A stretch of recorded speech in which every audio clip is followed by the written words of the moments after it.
Assalamualaikum. Welcome to Shaping Tomorrow on IKIM FM. I'm Syafiq Borhannuddin, Senior Research Officer at IKIM, and we're here for another exclusive conversation with Datuk Dr. Syed Tawfik Al-Attas. Assalamualaikum, Datuk. Waalaikumsalam, Allah Syafiq. Alhamdulillah. So, just to recap what was the previous conversation all about.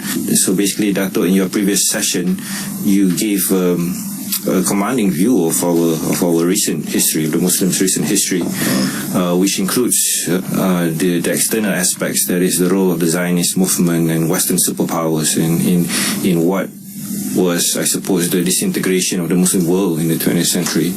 But yet, at the same time, you also spoke of the internal aspects of history, which perhaps contributed as much to the disintegration of the Muslim world, which includes the corruption of knowledge, as well as the lack of appreciation of preserving our tradition. So, Datuk, would you say that, to begin with, these two aspects of history that you looked at, are there clear kind of relations between the internal aspects of history and the external, as you highlighted? Would you say perhaps because of this lack of appreciation of our tradition, this lack of appreciation of the rational sciences as well, that led to for the other forces external to the Muslims to take advantage of the Muslims, for instance? I think that's a valid point. Although we have to say that I think that the leading or primary cause of this disintegration is due to injustice. And of course, arrogance, envy, all of these play a part in this injustice. Yes. And this is essentially what the Muslim worlds have suffered from for the past at least 200 years of this so-called new civilization. Yes. But back to this question of external and internal aspects. Yes. Well, we were discussing about history before. Yes. Let's clarify first what we mean by internal and external. If we are talking about history, when we say the external or the zahir part, this refers to the what, the why, and the when. This is like what happened, when did it happen, how did it happen. Although that is important, I mean, this is only a chronological aspect of history, you can say.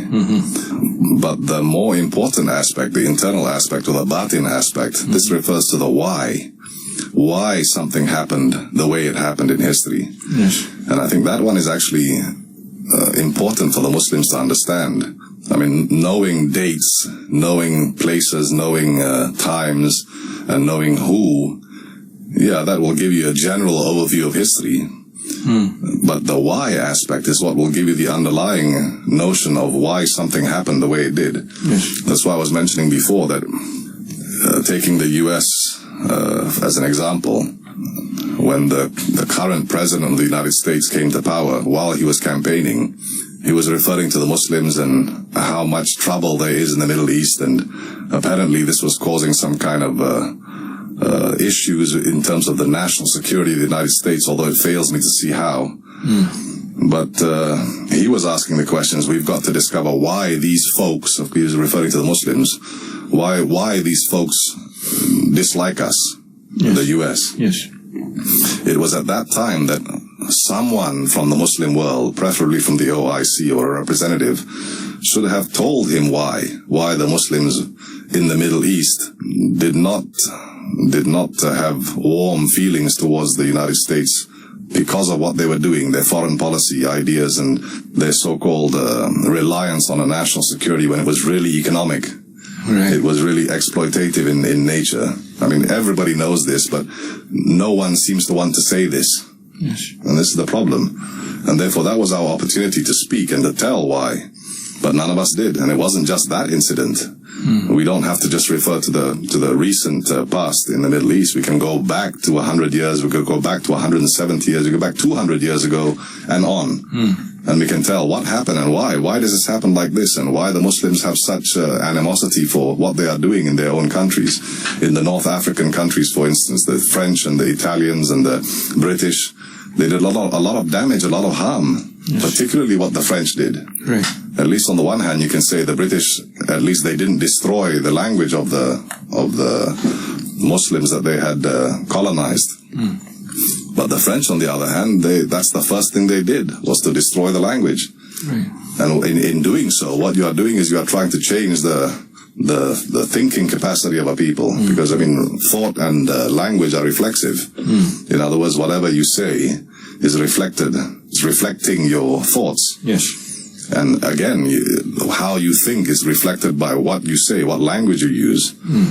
And therefore, if you're going to start changing the language, what you are doing is you are secularizing a people, because that is the first element of secularization is the language. Change the language. Yes. Because by doing that, you change the way people think. Yes.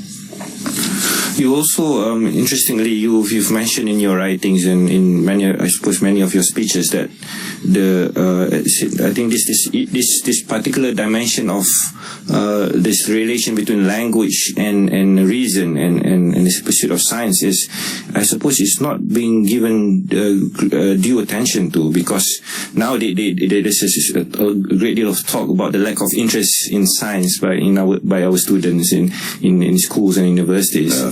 But I think this fundamental issue of this language is not being due attention, and you mentioned in one of your papers is that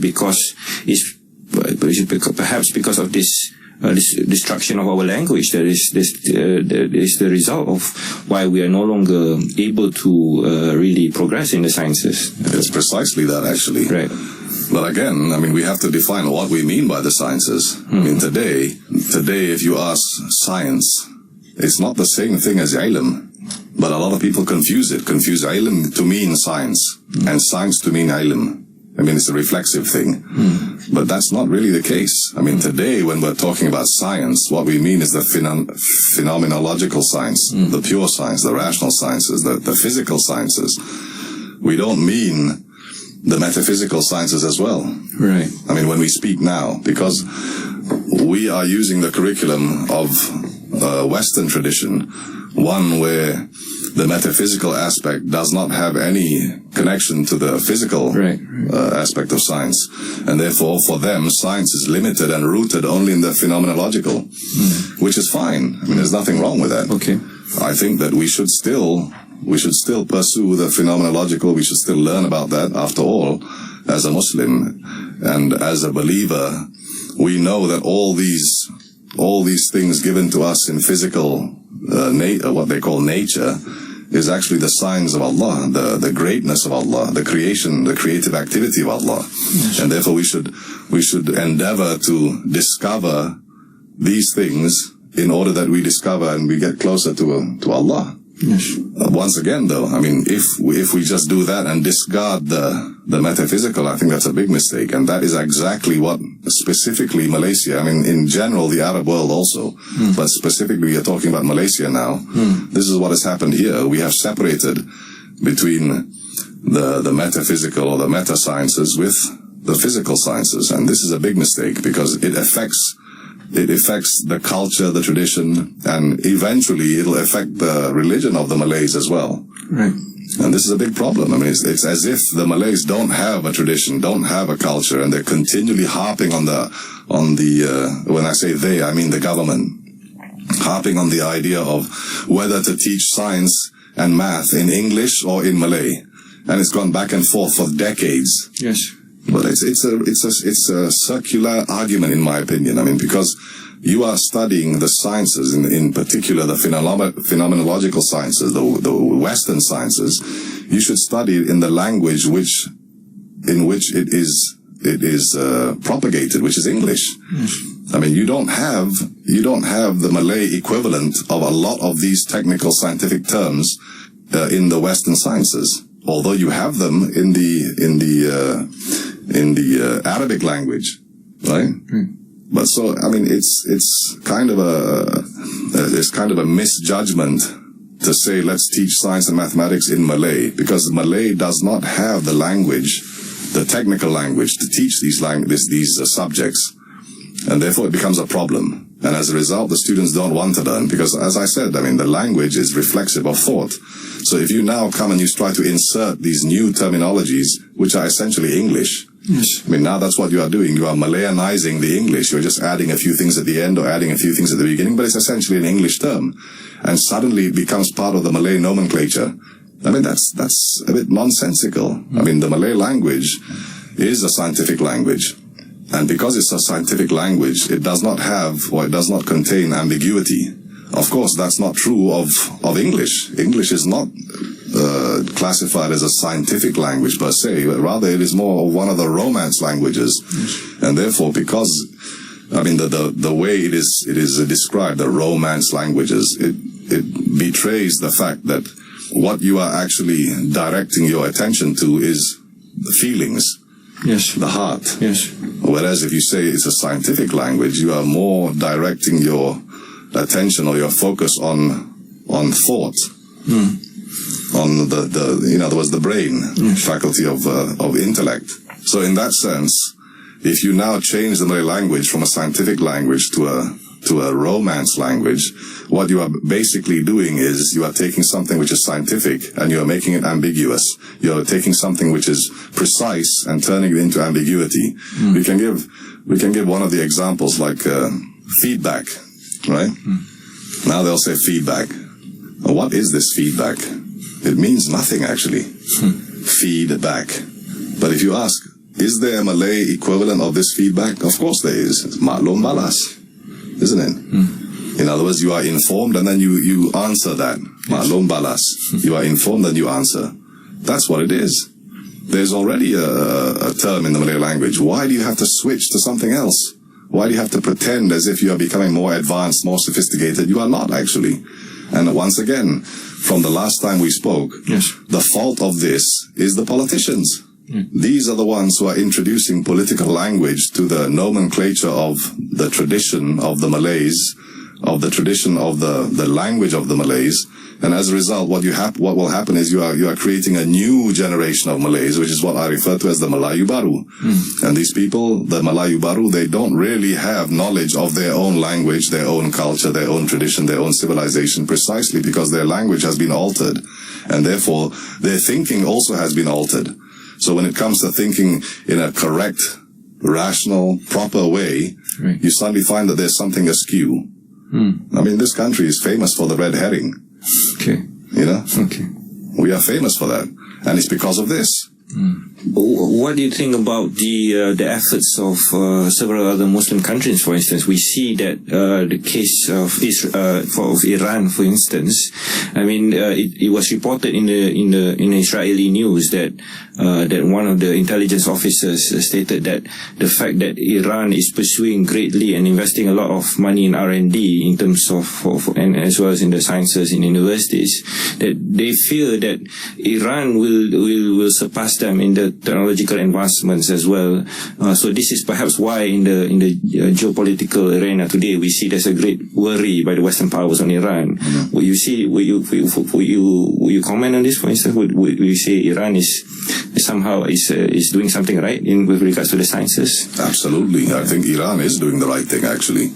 I mean, they haven't lost the tradition. They're very proud of it, in fact. And they have to be commended for their efforts, because, I mean, look at them now in terms of the sciences. I mean, the phenomenological sciences, the pure sciences, they have done excellent. They've done very well. In fact, I think, if I'm not mistaken, in terms of nanotechnology, they are fourth in the world in terms of that. Okay. I mean, they have kept their tradition. They have kept their madrasas. They have kept their khanqas. They have kept their student-teacher tradition. They have kept reading the past. They have kept reading philosophy. They have kept reading kalam. They have kept reading all the works of the greats. They have kept to that tradition. I mean, they continue to do it today. And therefore they should be commended. I think they're doing a vast amount of scientific research. And again, when we say scientific here, we mean the physical sciences. They've done a great deal in comparison with other Muslim countries. I mean, I remember that, I think I was commenting last time that if Iran is spending, I think it's 4.5 or 5% of their GDP on scientific research for R&D, whereas Malaysia only spends 0.8 on their R&D, 0.8%. And 0.1% or 0.2% of that goes towards tourism. I don't understand what tourism R&D is all about, but, you know, I can imagine the D part, but not the R. The D maybe in all this hotel and you know, what do you call it, hospitality centers, but where is the research? I mean, we are not putting enough resources, enough money into scientific research. But again, our understanding of science is purely that, the rational sciences. And then we have also confused the idea of science and technology as if the both are interchangeable. Yes. And that's not the case. I mean, science is one thing, technology is another thing.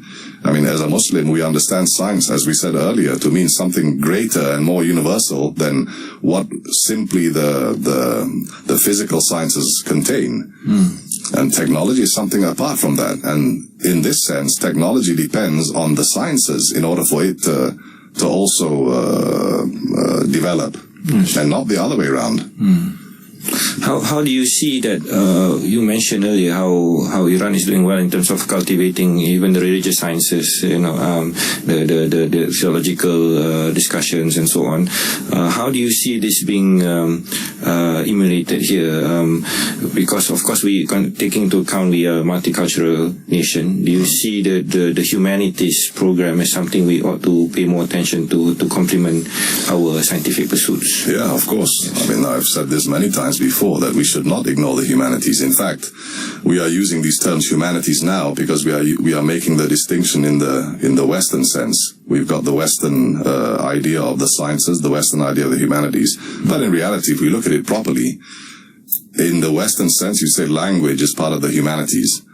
We would say philosophy would be part of the humanities.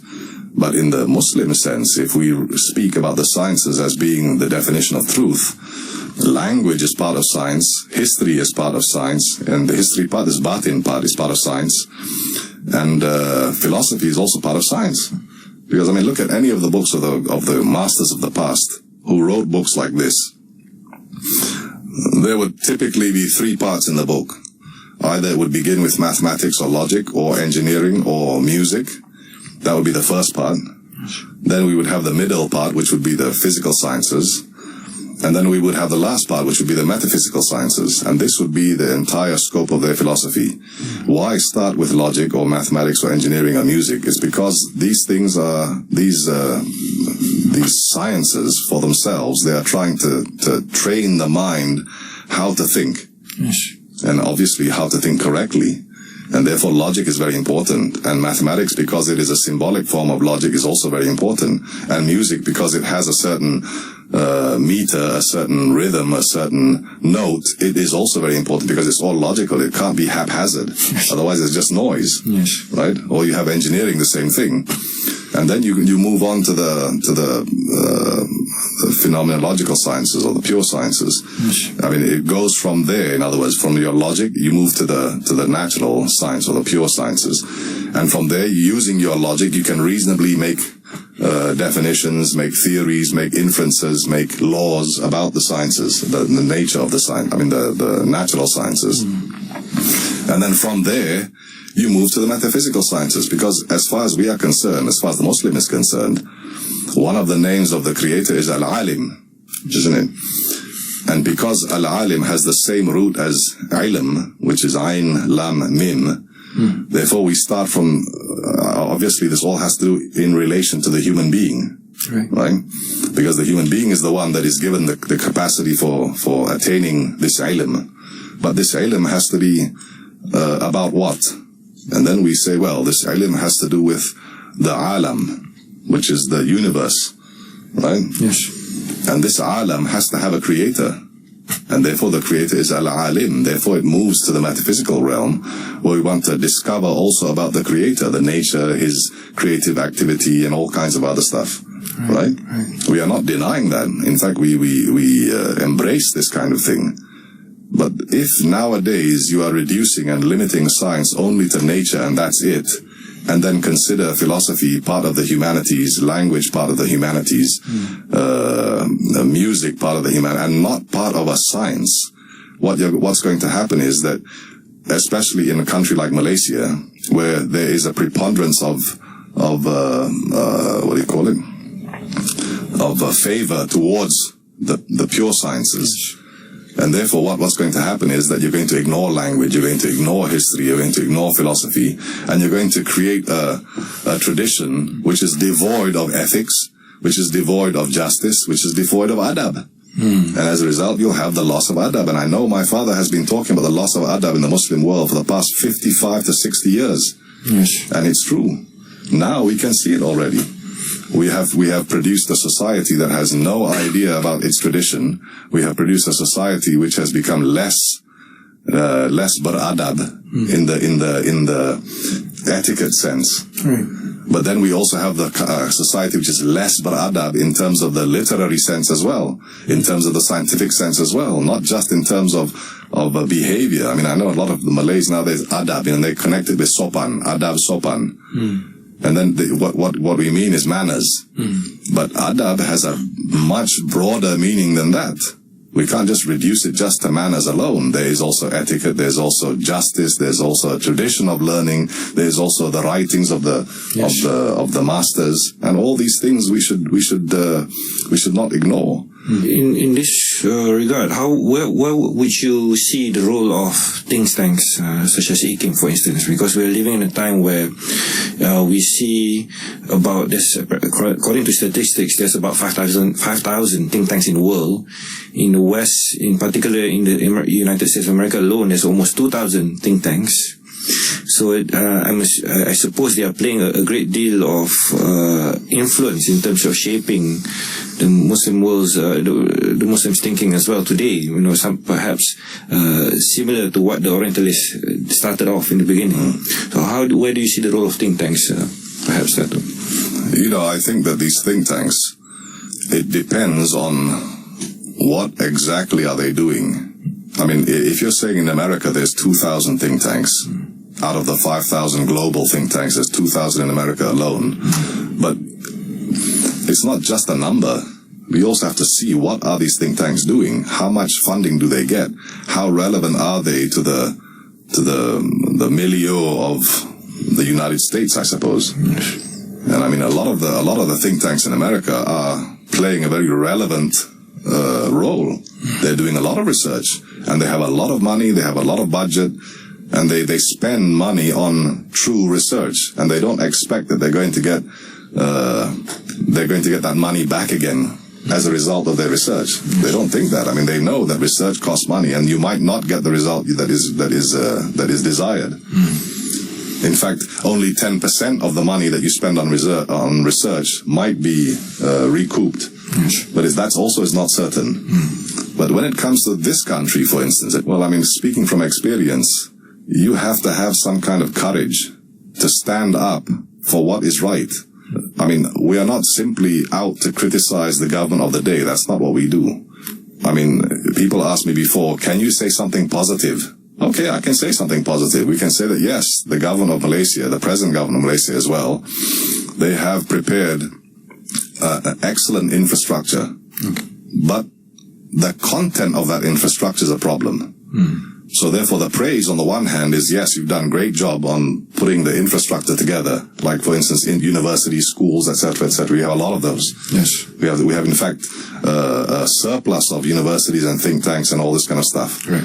But what actually comes out of it is another thing, because how you fill those universities, what is the curriculum, how is the teaching staff qualified, what is their qualification, what kind of resources do you have in the universities and institutions? In other words, what kind of a library, what kind of a computer hardware, what kind of a computer programs do you have? All these things are important.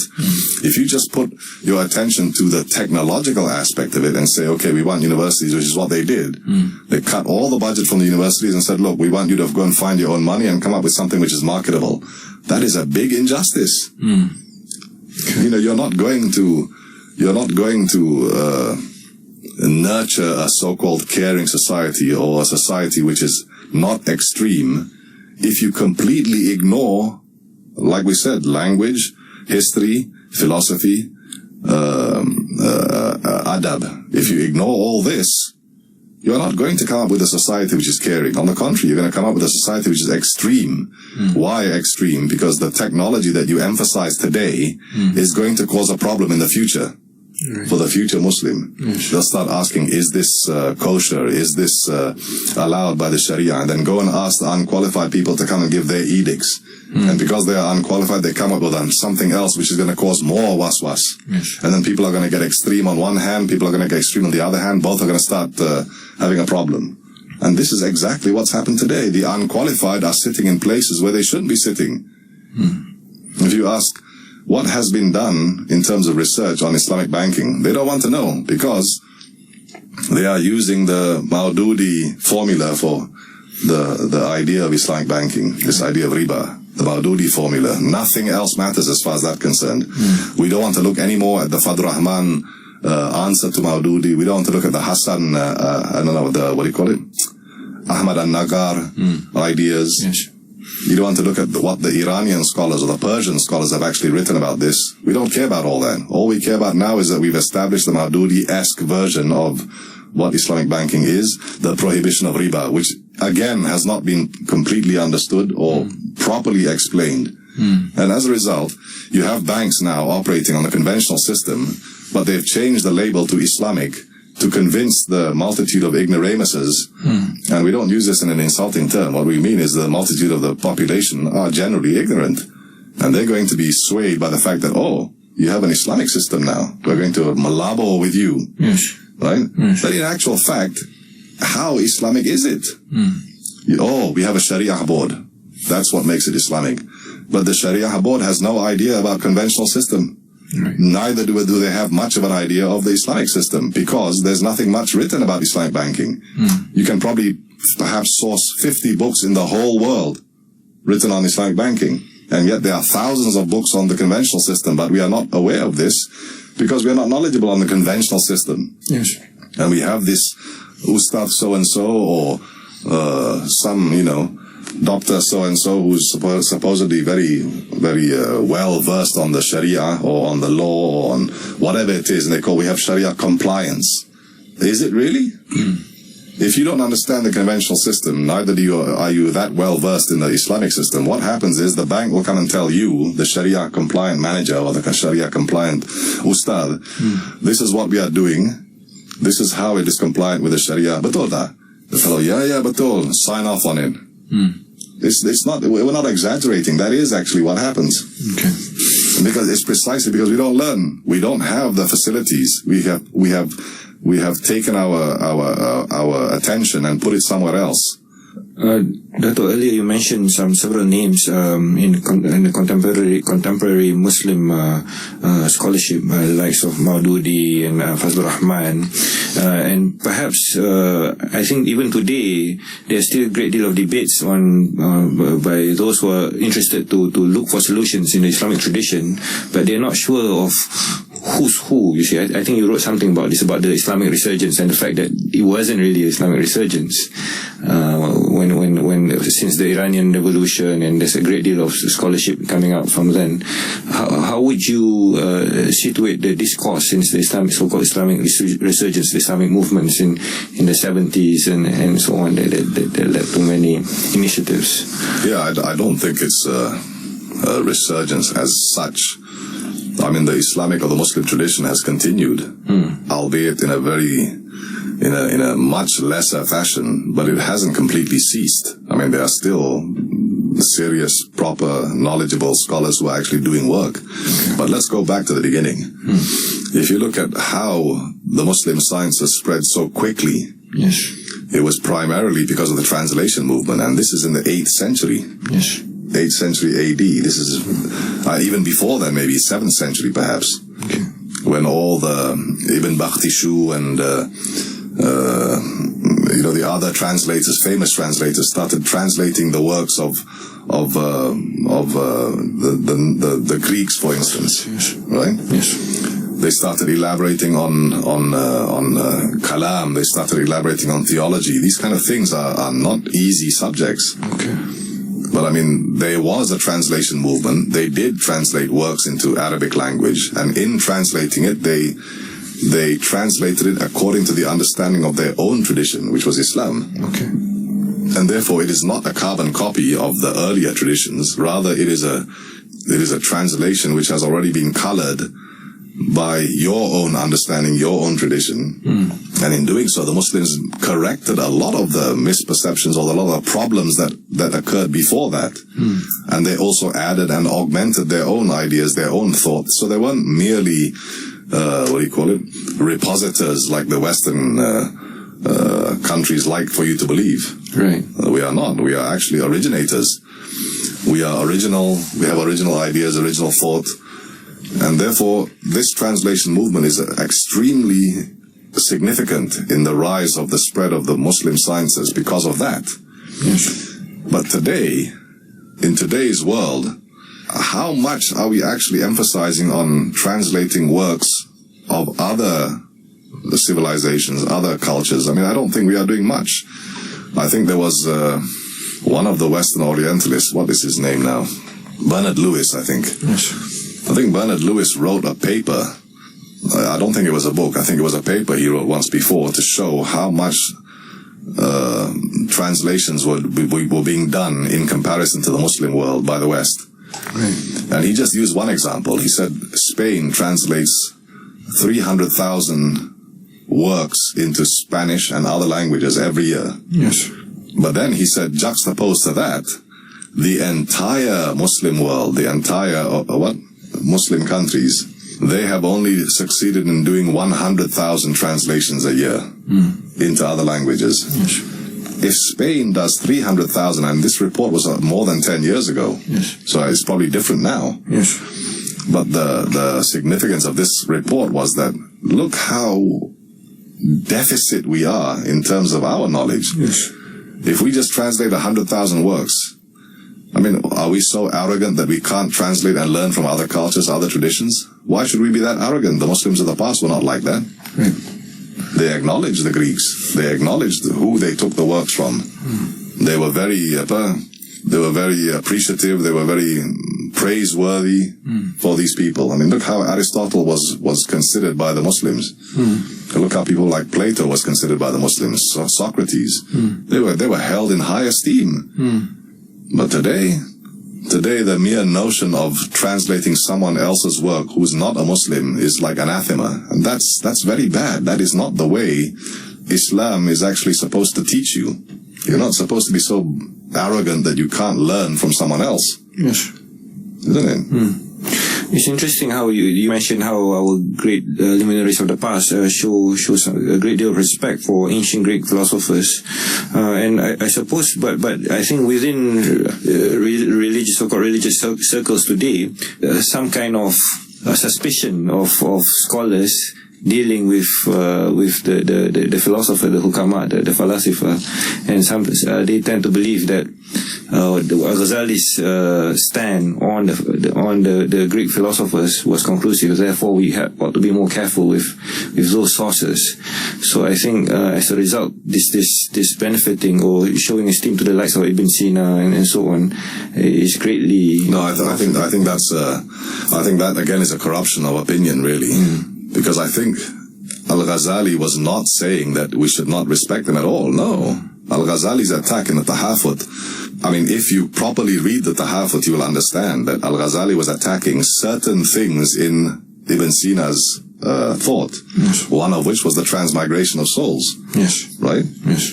Another one was about the eternity of the world. Eternity, that's right. I mean, these kind of things, there were several points. So he didn't say the entire thing should be discarded. On the contrary. I mean, the fact that we can say that this Al-Ghazali, one of the greatest masters of the past, the fact that we can say that he argued this was for a particular purpose, and it was to show that these particular elements in their philosophy were wrong and in error, and he showed how he could overcome that using his own arguments. Yes. So, I mean, why do we have to put that aside? On the contrary, we should read, we should understand. Therefore, if we encounter something similar to that in future, we will know how to answer. Yes. But if now you are saying, no, you have to stay away from all these books because it'll menggoncang akidah, which is what they love to use, I just don't see it. Yes. I mean, if it will menggoncang your akidah, the fact of the matter remains that your akidah was weak to begin with. Yes. And therefore you have no business reading a book like that if it's going to menggoncang your akidah. Yes. Isn't it? Yes. I don't agree with this at all. I mean, I think that if you want to learn these masters of the past and learn their philosophies, you have to have a proper master teacher. You have to have a proper understanding of it, and therefore you can develop a kind of thinking where it's easy for you to recognize it in future and be able to debate against it. Right. I mean, we should not ignore it. On the contrary, we should embrace it. Yes. Datuk, could you perhaps elaborate? Well, earlier you mentioned about in our previous session you mentioned about the threats of or rather the role of Zionist movements in regards to the disintegration of the Muslim world. But you also mentioned the fact that we are not against the Jews in particular. But how would you articulate the kind of cooperation or relations that Muslims ought to have better with people of other faiths today? Because it seems that there's a great deal of tension with Muslims and in relation to other faiths. No, I think that the last time we were talking about Zionism, etc., that was vis-a-vis Israel and Palestine. That was the history of that particular thing. Sure. But in relation to this question that you are asking now, how should we deal? Well, I mean, we should deal with them like we normally deal with them, with cordiality, with adab, with knowledge, yes, and not be xenophobic and completely disregard. And I mean, that's the problem. I mean, if nowadays everything has become political, the language also has become political, the relationship has become political, and therefore before you do anything you have to go and ask. I mean, even the religion part has become political, isn't it? Right. Before you have to do anything, you pergi tanya ustad dulu. And who's this ustad? Somebody who's already been receiving some kind of what is it called? Tawliyah from the political masters. Yes. And therefore he is the authority, and you go and ask him and he makes you even more confused. I mean, it all became political. They should not be interfering in matters they don't understand. They are administrators. They should remain as administrators, because that's what politics is, an administrator. We're not saying that you should be a tabula rasa and just not think anything. No, of course not. You have to be intelligent as well. How to deal with people is one of the fortes of politics, actually, isn't it? You have to be able to know how to deal with people, but you shouldn't be able to inflame tensions and I mean, you know very well what we are talking about. Yes. Isn't it? So our relationship with non-Muslim countries should just be as they were. I mean, we are not going to go and start proselytizing our religion to them. Neither are they expected that they're going to proselytize religion to us. Yes.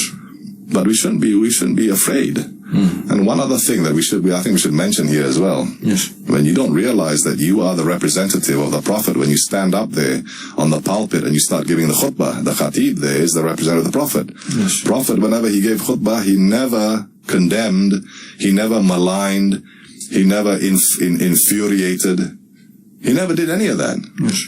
But today we have just the opposite. Yes.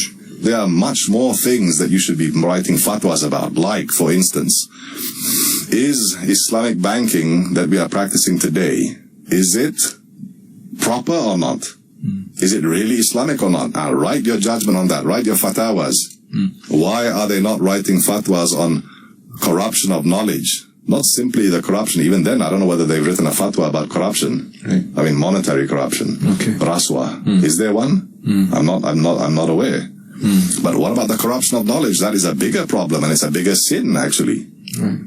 Where is the fatwa on this fitna? Where is that? I mean, there might be. We just don't emphasize it anymore. Where is the fatwa on the education system, for instance? Is the education curriculum we have today, is it really necessary? Is it hitting the target of what we had proposed to begin with? I mean, in my opinion, I don't think so. I think we are burdening the students today with too much. Sometimes too much is not good. We are burdening them with too much. We should actually be cutting back and just emphasizing the things that are necessary. And this is the thing that you need to have somebody who is qualified, who is knowledgeable on what is necessary, to sit down there and argue about what's necessary. Then you come up with an equally long list of things which they deem to be necessary. I mean, it's ridiculous. I mean, on the one hand, you say that Malay language is very important. Everything must be done in Malay. Official letters in Malay, education in Malay, government debate in Malay. Okay, that's all well and good. It's praiseworthy to do that. But if you are changing the Malay language, what's the point? What's the point of saying that everything should be done in Malay when now Malay has become anglicized? Right. You can't even speak a complete sentence without using an English word. Ask any politician when they talk. Okay. Isn't it? You don't really know the Malay language for that matter. But why should you look at the politician to understand the Malay language? You should look at the scholar to understand the Malay language. He's the one who understands it. But if you get the politician to state that this is what it should be, budi, you know who I'm talking about, instead of adab. You're reducing something from an umbrella, you're closing the umbrella, and you're giving them a small little, you know, the little toothpick umbrella that they use in these cocktails. That kind of thing. Okay. Datuk, perhaps before we end, we would like to hear more on what you had in mind, because some years ago you proposed on a conference that perhaps Malaysia could really benefit from a comprehensive scholastic library, and you called upon cooperation between the public and the private sector to make this happen, and this can bring us great benefit, not only for Malaysia but for the Muslim world in terms of policy making in many respects. Datuk, can you please just share I would still endorse that idea. I mean, this, first of all, it's an original idea. There is no such thing in Malaysia. It would have been the first of its kind. Why we propose to have a scholars library in this country? Precisely because we are multicultural, multilingual, multi-religious. We're a multifaceted society, and we have the Christian religion here. We have the Buddhist philosophy here. We have the Muslims here. We have the Hindus here. And therefore, I mean, it's not like these other religions don't have culture and tradition of their own. Of course they do. Okay. I mean, when I was proposing a scholars library, we need to have a scholars library, because otherwise, what's the point of having a perpustakaan negara instead of a maktabah? They call it perpustakaan now, isn't it? Right. We have a perpustakaan negara with a very limited selection, or one which is biased towards one race and not the other. I mean, it's ridiculous. I mean, for instance, if we have a 4,000-year history of the Chinese, okay, these are the books that we need to acquire, the Mandarins, because they are the ones who wrote about the sciences, the Mandarins, not the. I mean, there is no science in the what do you call it, in the cantons, as far as I know. Then what about the Indians? Well, the Indians also have a very long civilization, a long history as well. Why do we not acquire their writings, the writings of their masters? I mean, these writings are in Sanskrit, because that was the language of science, not of the Dravidian strain which we find here in Malaysia. But the whole point of it is to educate the community here. What about the Muslims? We should have a huge library for the Muslims. I mean, the Muslims have written more than anybody else combined. They have more writings, more philosophy, more tradition, more culture than anyone else combined. I mean, this is a historical fact. And yet, we know very little of it. I mean, what we have in terms of the manuscripts of the Muslim world which are known to exist, that only represents 5% of the total number of manuscripts that were produced by the Muslims throughout their history. 5%. And of this 5%, we have only managed to decipher, understand, translate 2% of that. Of that 5% totality. And already that's a lot. Already that is consuming a lot of our time. So there is still a lot of room. I mean, look, the Chinese civilization and culture has a long history. They have lots of writing, a lot of tradition, but we don't have any of their works. The Indians also have a long tradition. They have a long history of writing, of sciences, but we have none of their works. We haven't studied any of it. The Muslims and the Western world, there is a lot of it, and yet we are selective. We only want to buy books which apparently have to do with fiqh. I mean, that's not a problem, but fiqh limited down to the idea of jurisprudence or law. I mean, again, go back to the past. The idea of fiqh has to do with science. Science as we understood it just now. We explained it just now. That kind of science. But now it's been reduced to just law, jurisprudence, and therefore you are losing a lot of the elements of the real understanding of fiqh, the scientific part, the metaphysical part. All of that is lost. The language part, the Sufi part, all gone. Because you have limited it just to jurisprudence. But I mean, if you're going to use jurisprudence and hukum hakam for everything, it's misplaced. You are limiting education for the Muslims, and it's very bad. Because this is what I again call the corruption of knowledge. You are not qualified to talk about these things, and yet you stand up and say, I want to be counted as one of those people who can speak about it, when you actually don't have any qualification to. Thank you very much, Datuk. I think that's all we have the time for now. Ladies and gentlemen, you have been with us on Shaping Tomorrow with Datuk Dr. Syed Tawfik Al-Attas. Until next time, wabillahi taufiq wal hidayah. Assalamualaikum warahmatullahi wabarakatuh. Wa alaikum salam. Thank you. IKIM FM.